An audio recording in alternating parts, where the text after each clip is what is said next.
삶 속에서 우리는 중요한 문제들을 만날 때가 있습니다. 인간관계, 또 재정 문제, 또 건강에 대한 질문들, 안 하고 살 수는 없습니다. 내 인생은 어떻게 될까? 난 직장을 구할 수 있을까? 난 결혼을 할 수 있을까? 건강할 수 있을까? 과연 잘 살아갈 수 있을까?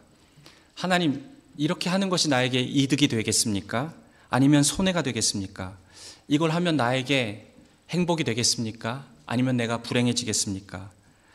이런 문제들을 우리가 직면할 때 오늘 본문에 있는 하박국의 모습과 같은 그러한 태도를 우리가 취해야 합니다. 하박국도 많은 고민을 가지고 하나님께 나아갔습니다. 우리가 지금까지 살펴보았지만 하나님 도대체 언제까지입니까? 왜 가만히 보고만 계십니까? 왜 침묵하고 계십니까? 이 부조리와 이 강포를 그냥 보고만 계실 것입니까?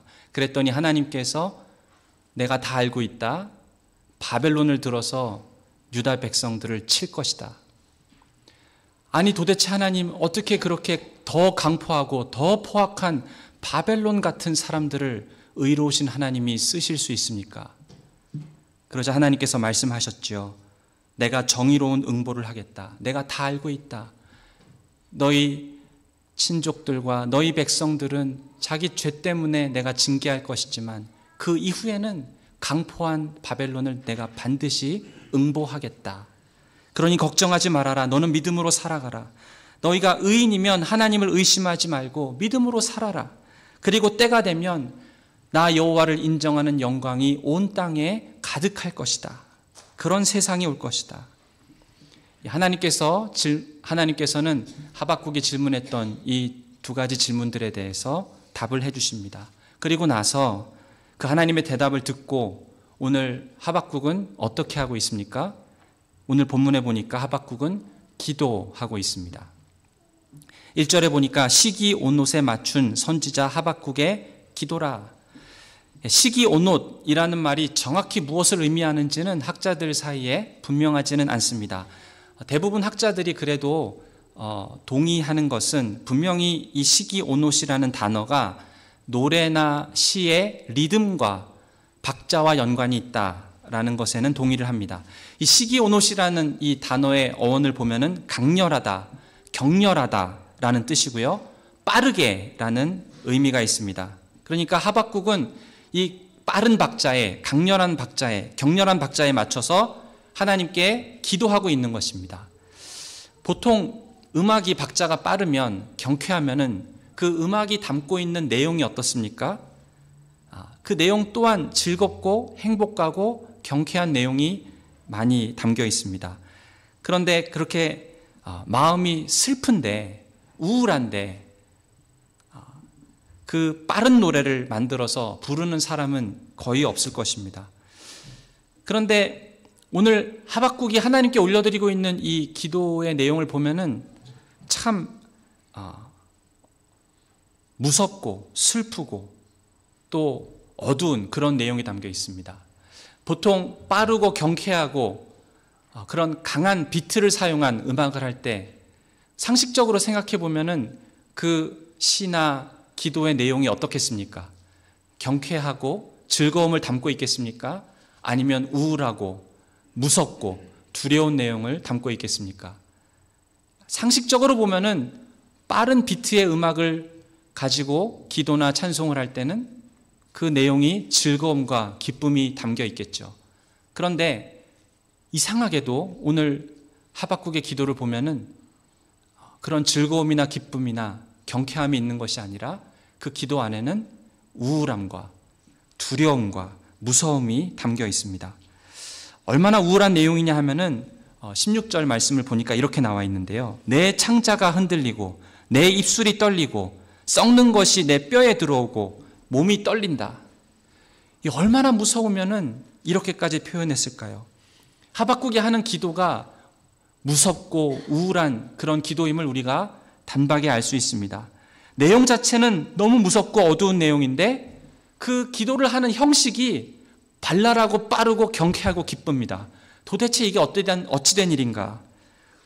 음악의 형식과 기도의 내용이 서로 모순되고 있죠. 왜 그렇게 하박국은 무섭고 우울하고 슬픈 내용을 말하면서도 그러나 그 형식이 기쁘고 경쾌한 음악을 담고 있을까요? 이 모순된 형식에는 분명히 하박국이 말하고자 하는 메시지가 있습니다. 2절 말씀을 보겠습니다. 이렇게 시작합니다. 여호와여 내가 주께 대한 소문을 듣고 놀랐나이다. 사람이 놀랄 때가 있습니다. 기뻐서 놀랄 때가 있고 두렵고 무서워서 놀랄 때가 있습니다. 하박국은 여기서 무엇 때문에 놀라고 있냐 하면 무서워서 놀라고 있습니다. 뼈가 썩고 창자가 흔들리는, 몸이 떨리는 무서움입니다. 그런 놀라움입니다. 놀란 이유는 하나님께서 이제 자기 동족들인 유다 백성들을 다 쳐서 망하게 할 것이다.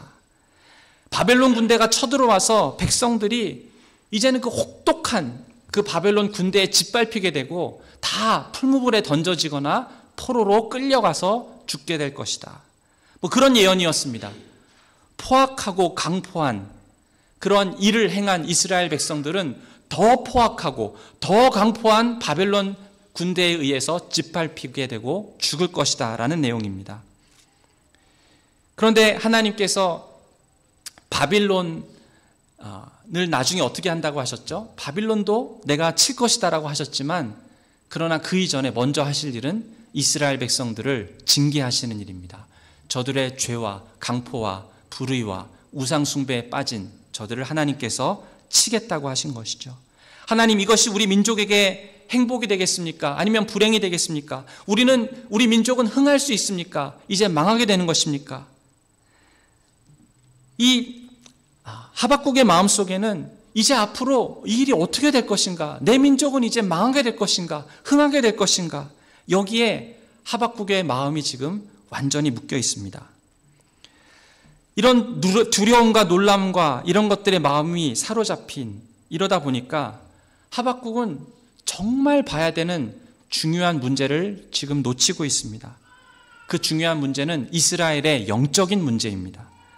먹고 사는 문제 때문에 유다 민족들에게 닥칠 공경이나 어려움이 이제 생길 것이다라는 것에 마음이 묶여 있어서 정작 더 중요한 문제들을 놓치고 있습니다. 삶의 문제 때문에 너무 넋이 나가 있어요. 너무 두려워하고 놀라고 있습니다. 그러다 보니까 더 중요한 문제, 유다 백성들의 영적인 상태가 정말 어떤 것인지 보지를 못하고 있었던 것입니다. 왜 유다 백성들이 징계를 당해야 되는지, 도대체 문제가 뭐였길래 하나님께서 유다 백성들을 치셔야만 하는지 그 이유를 보지 못했던 것입니다.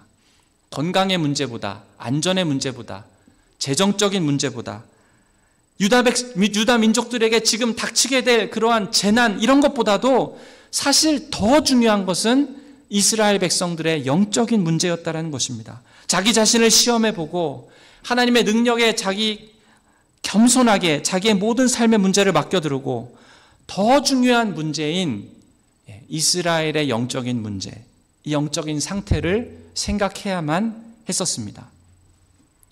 우리들도 더 중요한 문제를 망각할 때가 있습니다. 그 정말 중요한 문제는 우리의 죄의 문제, 우리의 믿음의 문제, 우리의 영적인 문제입니다. 우리가 머리로는 이 영적인 문제가 중요하다는 사실을 우리는 머리로는 알고 있습니다.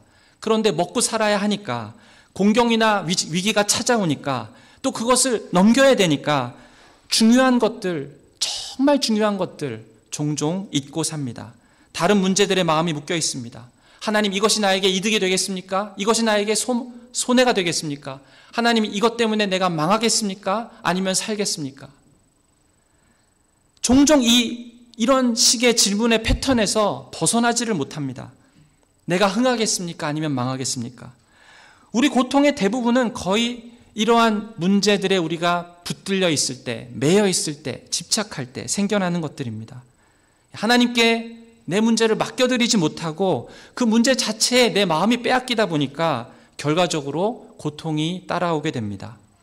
그런데 사탄은 옆에서 기다리고 있다가 우리가 그런 다른 문제들에 사로잡히게 될 때 우리의 마음 가운데 들어와서 그 어려운 것들을 사용해서 우리를 공격합니다. 마음속에 두려움을 불어넣습니다. 시험당하게 합니다. 하나님의 선하심을 의심하게 합니다. 하나님의 의에 대해서, 하나님에 대해서 올바르지 못한 태도를 갖게 만듭니다. 하나님에 대해서 오해하도록 만듭니다. 그럴 때에 오늘 하박국은 무엇을 하고 있습니까? 자기가 이스라엘의 흥망성쇠에 마른 마음이 사로잡혀서 고통 가운데 있을 때, 두려움에 떨고 있을 때 하박국은 무엇을 하고 있습니까? 하박국은 기도하고 있습니다. 하박국은 묶여있는 마음, 두려움에 떨고 있는 마음, 그리고 유다 민족들 앞에 닥치게 될 곤경과 재난을, 그 걱정하는 마음을 가지고 지금 무엇을 하고 있습니까? 하박국은 기도하고 있습니다. 오늘 2절 말씀은 곤경이나 내 눈을 사로잡는 삶의 문제들 때문에 어려움 속에 있는 성도들에게 이 하박국의 기도는 어떻게 이러한 문제를 가지고 어떠한 태도로 기도해야 하는지 우리들에게 보여주고 있는 참 좋은 예입니다. 시련 속에서 우리는 하박국의 기도를 통해서 배울 수 있습니다. 첫 번째로 배울 수 있는 것은 우리가 하박국의 기도 안에서 겸손함을 배울 수 있습니다. 우리는 하박국의 기도에서 겸손을 봅니다. 2절을 보시면 여호와여 내가 주께 대한 소문을 듣고 놀랐나이다. 여호와여 주는 주의 일을 이 수년 내에 부응하게 하옵소서. 이 수년 내에 나타내시옵소서. 진노 중에라도 긍휼을 잊지 마옵소서. 하박국은 하나님께 겸손하게 기도하고 있습니다. 이전에 질문하고 하나님께서 대답한 것을 이해하지 못하겠다고 하면서 하나님께 또 다시 질문하고 논쟁하려고 하고 이렇게 하려고 하지 않습니다. 지금은 하나님을 의심하려고 하지도 않고 하나님께서 말씀하신 예언들, 앞으로 이스라엘 백성들에게 이루어질 그런 재난에 대해서, 자기 민족들에게 무슨 일이 생길지, 바벨론을 하나님께서 어떻게 사용하실지, 이런 것들에 대해서 하나님께 더 이상 항의하지도 않습니다. 이런 모든 것이 하나님의 계획이라고 했을 때 하나님 이 계획들 다 취소해 주시옵소서, 이렇게 부르짖지도 않습니다. 하나님 이스라엘 백성들 한 번 더 기회를 주시옵소서, 저들의 죄를 용서해 주시옵소서, 이렇게 간구하지도 않습니다. 유다 백성들을 위해서 변호하려고 하지도 않고, 저들이 이 지경이 된 것에 대해서 핑계하려고 하지도 않고, 오히려 하나님께서 무슨 일이든지 하시겠다라고 하면은 그냥 그 모든 일이 다 옳습니다. 하나님 그렇게 인정하고 있습니다. 하박국은 하나님께서 행하시겠다고 하는 그 모든 뜻과 계획에 완전히 순종하는 기도를 드리고 있습니다. 어떻게 하다가 하박국이 갑자기 이렇게 태도를 바꾸게 된 것입니까? 왜 다 받아들이겠다라고 하는 것입니까? 조금 전까지만 해도 자기 민족들을 생각할 때 마음이 타들어가는 것 같고, 이 민족이 흥하게 될지 망하게 될지 여기에 마음이 사로잡혀 있다가 지금 어떻게 이렇게 겸손한 기도를 할 수 있게 된 것입니까? 하나님께서 하시고자 하는 것, 하나님의 뜻이라면 다 받아들이겠습니다. 그것이 하나님께서 행하겠다라고 하시는 것이라면 순종하겠습니다. 어떻게 이렇게 기도를 할 수 있었을까요? 그 이유는 하박국은 기도하다가 하나님을 향해서 영적인 눈이 열렸던 것입니다. 답답함이 있지만, 두려움이 있지만 하나님께 가지고 가서 기도하다 보니까 하나님을 바라보는 눈이 열린 것입니다. 아, 내가 보지 못했었구나, 내가 몰랐었구나, 이런 것입니다. 하박국이 뭘 못 봤던 것일까요? 왜 무엇을 보지 못했던 것일까요? 계속 2절에 보니까 여호와여 주는 주의 일을 수년 내에 부응하게 하옵소서. 하박국이 보게 된 것은 주의 일이었습니다. 주의 일을 보게 되었다는 말은 하나님께서 지금 내 삶 가운데, 이스라엘 백성 가운데 하고 계시는 일이 무엇인지 이제 볼 수 있게 되었다라는 것입니다. 깨닫게 된 것입니다. 지금까지 기도는 하나님, 우리 민족이 망하게 되겠습니까? 흥하게 되겠습니까? 행복하겠습니까? 불행해지겠습니까? 이 문제가 해결되겠습니까? 안 되겠습니까? 이것에 완전히 마음이 꽁꽁 묶여 있었다면 그것이 중요한 줄 알았어요. 아, 내가 손해보는 게 뭘까? 이득되는 게 뭘까? 이런 것들에 마음이 빼앗겨 있었는데 눈이 열리고 나니까 아, 이런 게 중요한 것이 아니구나. 이런 문제들을 능히 덮어버릴 수 있는 더 중요한 문제가 눈에 보이기 시작한 것입니다. 그것이 주의 일이라는 것이죠. 하박국은 주의 일을 본 것입니다. 하나님의 일을 본 것입니다. 역사 속에서 하나님께서 지금 이스라엘 백성들의 행하고 계시는 그 일이 무엇인지 눈에 보이기 시작한 것이죠. 우리 예수님께서도 마찬가지였습니다. 예수님께서 기도하실 때, 겟세마네 동산에서 기도하실 때 십자가를 생각해 보니까 마음이 답답하여서 죽게 되었습니다.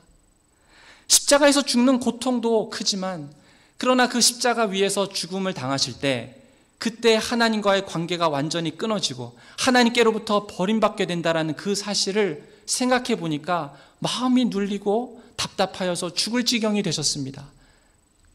그래서 할 수만 있거든 이 잔을 내게서 지나가게 하옵소서라고 하신 것이죠. 그러나 예수님께서는 이제 또 이렇게 고백하십니다. 주의 뜻이 이루어지기 원하나이다 라고 고백하셨어요. 이것이 아버지의 뜻이거든 이 잔을 마시겠나이다. 그 예수님께서 기도하실 때 하나님이 하시는 일, 주의 일이 무엇인지 보셨다라는 것입니다. 주의 일, 하나님의 뜻을 보고 그 하나님의 뜻을 받드시고 겸손함으로 기도하셨습니다. 모세의 경우 우리가 잘 알고 있지 않습니까? 모세도 기도 가운데 눈이 열렸습니다. 주의 일이 보이기 시작한 것이죠. 모세는 40세가 되어서 젊은 나이에 애굽의 궁전에서 쭉 자라면서 그 모든 문화와 학문을 익히고 나라를 이끌어갈 수 있는 그러한 지식과 문화를 다 통달한 그런 사람이었습니다. 어느 날 그런데 밖에 나가보니까 애굽 백성 하나가 자기 동족인 히브리 사람을 때리고 싸우고 있는 것을 보았어요. 그래서 이 모세는 순간 혈기를 참지 못하고 자기 동족을 구해줍니다. 그러다가 이 애굽 사람을 죽입니다. 그리고 그 사실을 숨기기 위해서 모래에 묻어버립니다. 그 시신을. 그리고 나서 그 다음날 또 밖에 나갔는데 이제는 보니까 자기 동족 히브리 사람들끼리 싸우고 있는 것입니다. 그래서 가서 말립니다. 왜 같은 형제가 돼가지고 같은 동족끼리 싸웁니까? 그랬더니 이 사람 중에 하나가 모세에게 묻습니다. 누가 너를 우리를 다스리는 자와 재판관으로 삼았느냐? 모세는 그 질문을 듣고 깜짝 놀랍니다. 내가 살인한 것이 이제 다 들통나게 되었구나. 그러면서 겁이 나서 미디안 광야로 피신합니다. 그러나 마음속에 이 질문이 마음속에 계속 남았어요. 누가 너를 우리의 재판장으로 삼았느냐? 모세는 자기가 자기 동포를 위해서 무언가를 할 수 있을 것이라고 생각을 했습니다. 그러나 누가 널 우리의 지도자로 삼았느냐? 이 단순한 질문에 모세는 아무 말도 하지 못했어요. 그 질문을 생각할수록 도대체 내가 뭐길래?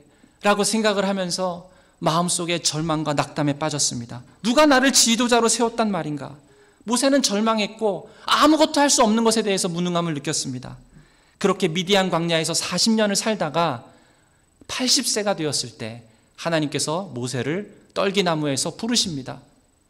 내가 너를 바로에게 보내어 너에게 내 백성 이스라엘 자손을 애굽에서 인도하여 내게 하리라. 그제서야 모세는 눈이 열립니다. 나를 부르신 이가 하나님이고 나를 보내신 이도 하나님이시구나. 하나님께서 자기를 보내서 백성 이스라엘을 바로의 손에서 구원하게 하시겠다고 하시니 이것이 하나님께서 나를 통해서 하겠다라고 하시는 일이구나. 눈이 열려서 주의 일이 무엇인지 보게 되었습니다. 하나님 없이 하나님 일을 하려다가 보니까 마음속에 내가 내 능력으로 내 동족들을 구원해낼 수 있을까? 내 동족들 히브리 사람들은 애굽의 압제 안에서 앞으로 어떻게 될까? 저들이 흥할 것인가? 아니면 망할 것인가? 그냥 이렇게 내버려 두는 것이 낫지 않겠는가? 이 안락한 궁궐에서의 삶을 다 포기하고 내가 뭐 한다고 여기까지 나와서 내 백성들을 바로의 압제에서 풀어주겠다고 한단 말인가? 그냥 이렇게 두는 게 낫지 않겠는가? 그러나 이 백성들이 고통당하는 것을 보고 있으니 내 힘으로 좀 어떻게 해보면 좋겠는데 그 질문에 묶여서 계속해서 하나님의 일이 무엇인지 모르고 살다가 이제 하나님께서 이 모든 백성들을 구원하는 일을 위해서 자기를 보내시고 부르셨다라는 사실을 깨닫게 될 때 모세의 눈이 열리게 된 것입니다. 하나님께서 나는 스스로 있는 자다. 내가 너를 보내서 이스라엘 백성들을 바로의 손에서 구원하여 약속의 땅 가나안으로 인도하겠다. 그때부터 눈이 열린 것입니다. 하나님의 일, 주의 일이 이제는 수년 내에 이루어지기를 원합니다. 하나님께서 이 백성들을 구원하겠다고 하신 그 하나님의 뜻이 나를 통해서 성취되면 좋겠습니다. 그 하나님의 일을 보기 시작한 것입니다. 그래서 그 하나님의 뜻 가운데, 하나님의 일 가운데 자기를 겸손하게 부복합니다. 하나님의 뜻 아래 자기를 겸손하게 낮추었다라는 것입니다. 하박국 선지자도 마찬가지였습니다. 하나님께서 하박국 선지자의 눈을 열어주시고 주의 일이 무엇인지 보여주셨어요. 이제 왜 이스라엘이 징계를 당하는지 알게 되었습니다.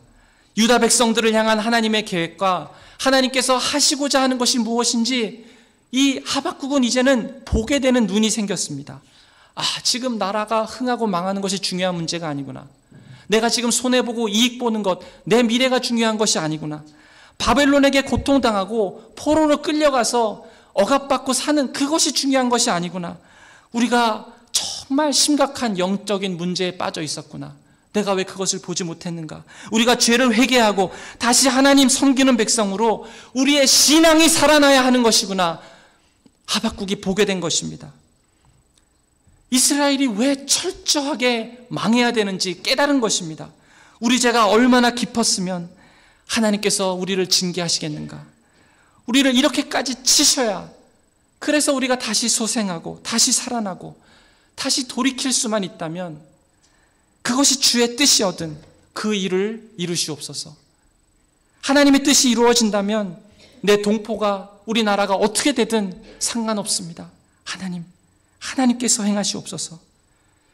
자기를 돌아보고 이스라엘의 영적인 상태를 돌아보면서 유다의 죄가 너무 심각해서 완전히 망하지 않고서는 다시 살아날 수 없는 자기 이스라엘 백성들의 영적인 상태를 이제는 볼 수 있는 눈이 생긴 것입니다. 완전히 무너지고 다시 시작하는 것 외에는 방법이 없다는 것을 깨달은 것입니다. 이제 하박국에게는 다른 것들이 중요한 것이 아니라 이스라엘의 영적인 문제가 가장 중요한 문제로 하박국에는 다가오게 된 것입니다. 그래서 하나님 뜻 아래서 자기를 겸손하게 낮추었습니다. 두 번째로 우리가 하박국에게서 배울 수 있는 기도는 간구입니다. 하박국은 정말 중요한 것이 무엇인지 이제는 분명해졌습니다. 그러면서 간구합니다. 2절을 보시면 여호와여 주는 주의 일을 이 수년 내에 부응하게 하옵소서. 이 수년 내에 나타내시옵소서 라고 기도합니다. 자기 민족이 망하고 그리고 흥하고 이런 것이 중요해진 것이 아니었습니다.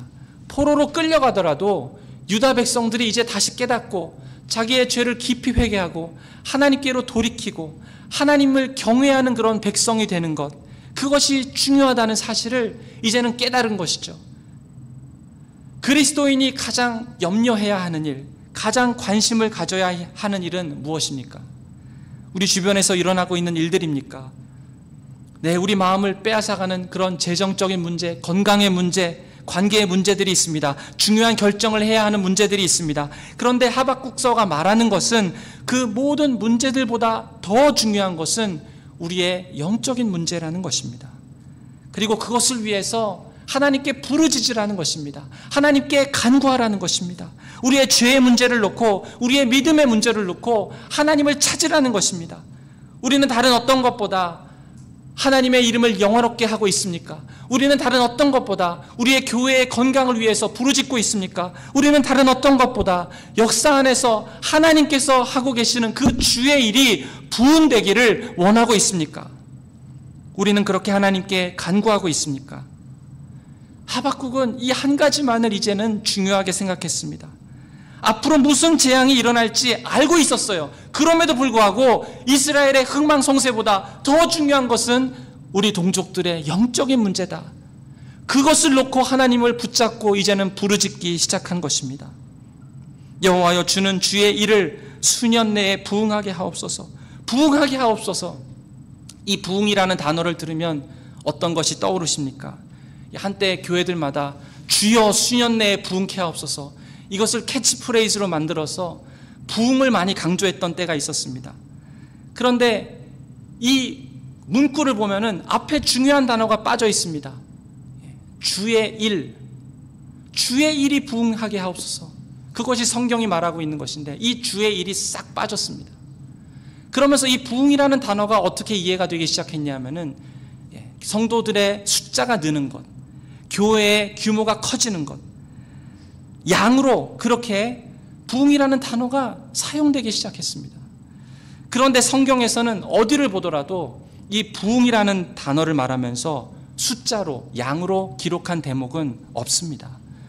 하박국은 주의 일을 수년 내에 부흥하게 하옵소서라고 했는데 여기서 이 부흥이라는 단어는 살리다라는 뜻입니다.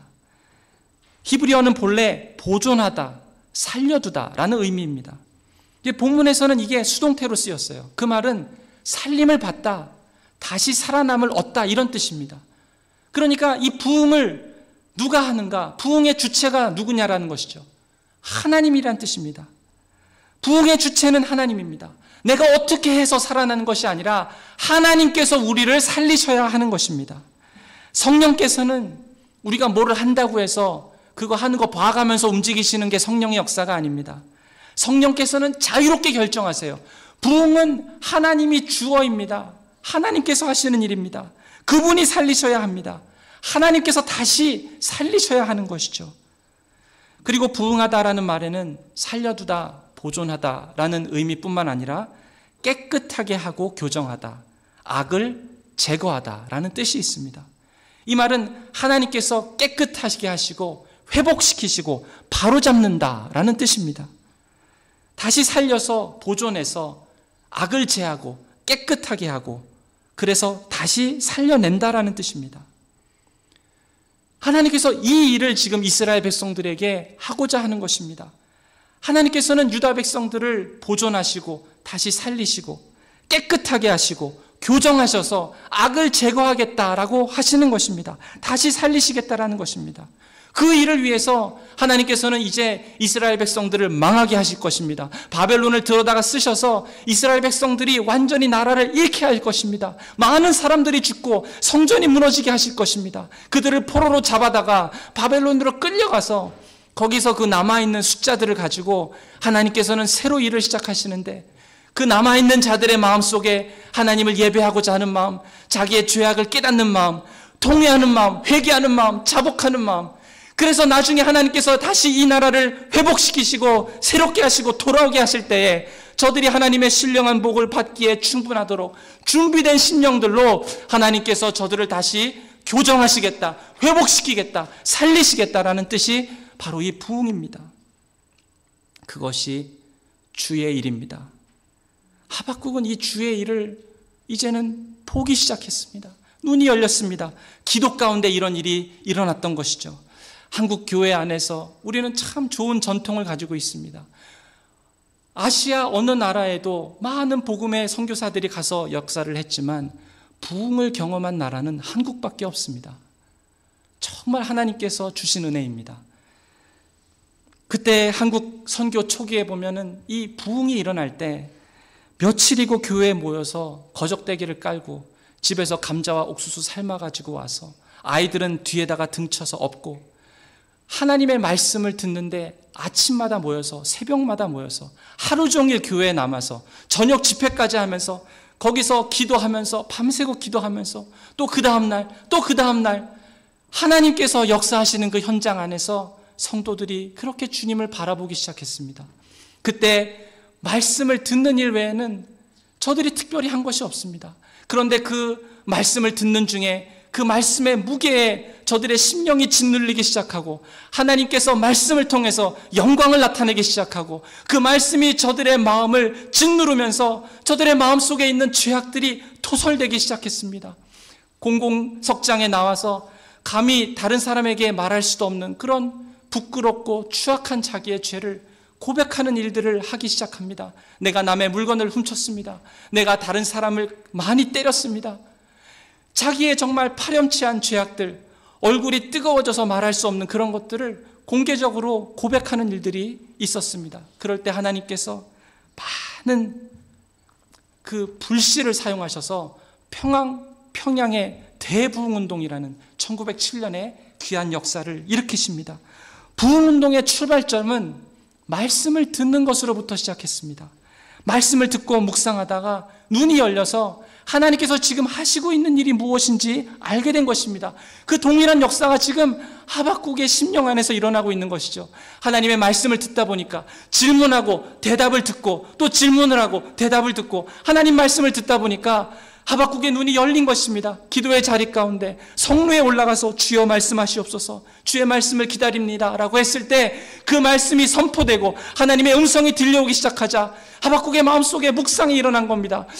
내가 우리 민족들이 흥하나 망하나 이것에 묶여 있어서 내 마음이 다 빼앗겨 있었는데 정말 중요한 문제는 이스라엘의 영적인 문제였구나. 그리고 이 영적인 문제를 해결하기 위해서 하나님께서 하시는 일이 이런 것이구나. 내 민족이 앞으로 다 망하게 될 것을 알고 있다 할지라도, 내 민족이 이제 포로로 잡혀가는 것을 알고 있다 할지라도 하나님께서 그 모든 일을 통해서 이스라엘 백성들의 심령을 회복시키시겠구나, 깨끗하게 하시겠구나, 하나님의 복을 마음껏 누리고도 남을 만큼 그러한 마음으로 저들을 준비시키시겠구나.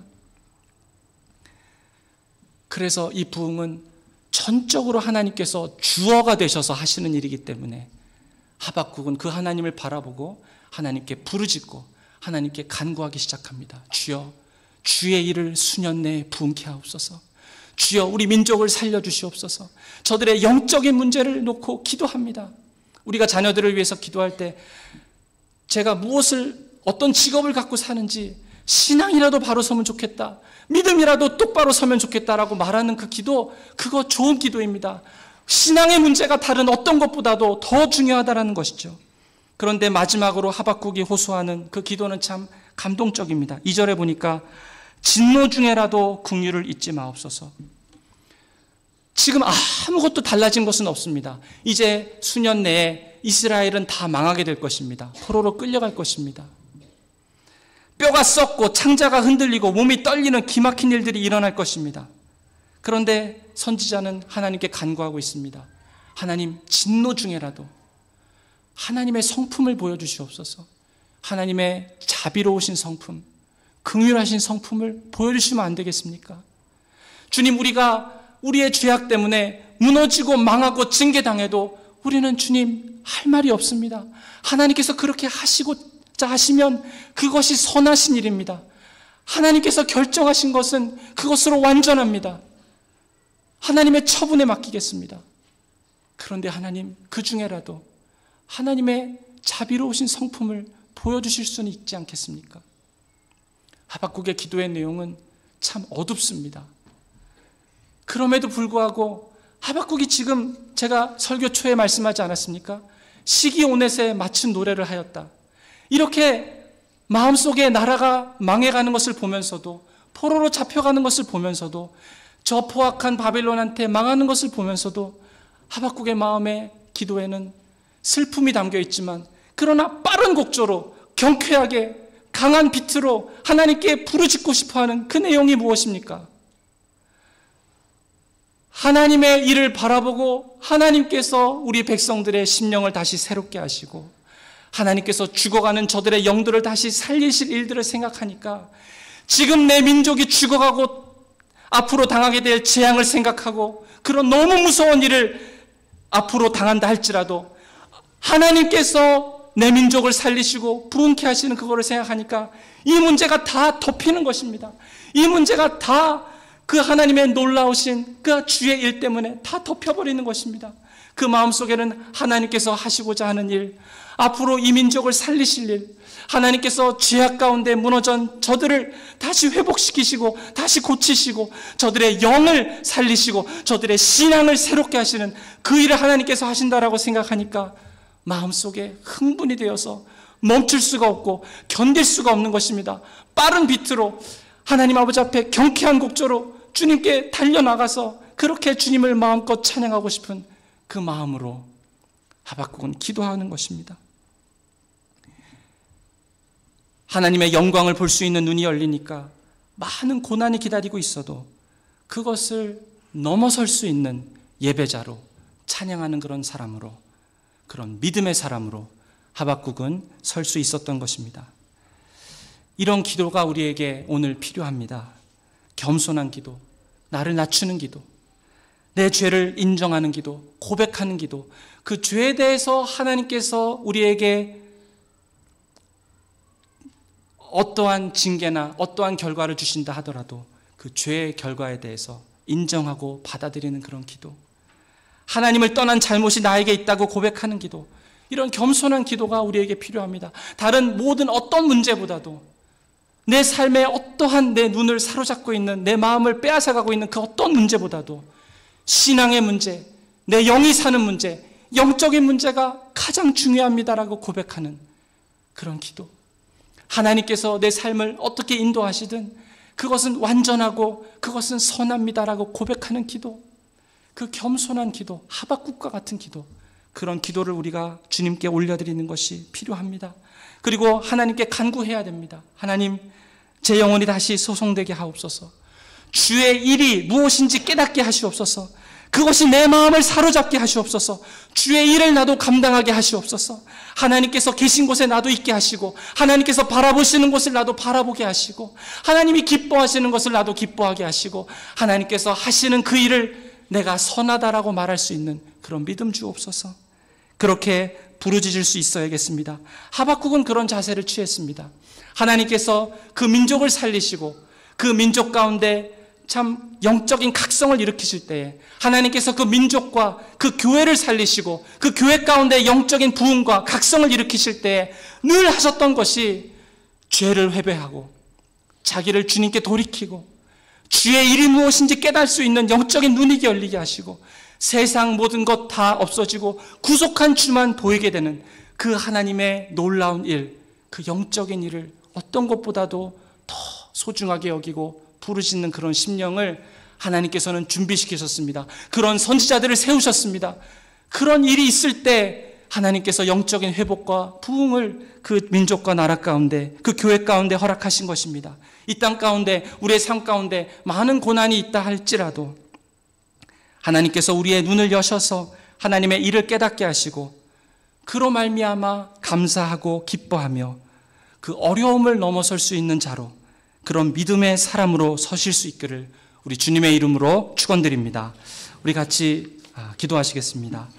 우리 기도하실 때 하나님, 겸손한 그러한 기도, 우리의 죄를 자백하는 기도, 우리의 심령이 다른 것들에게 빼앗겨 있다 할지라도 우리의 믿음이 살고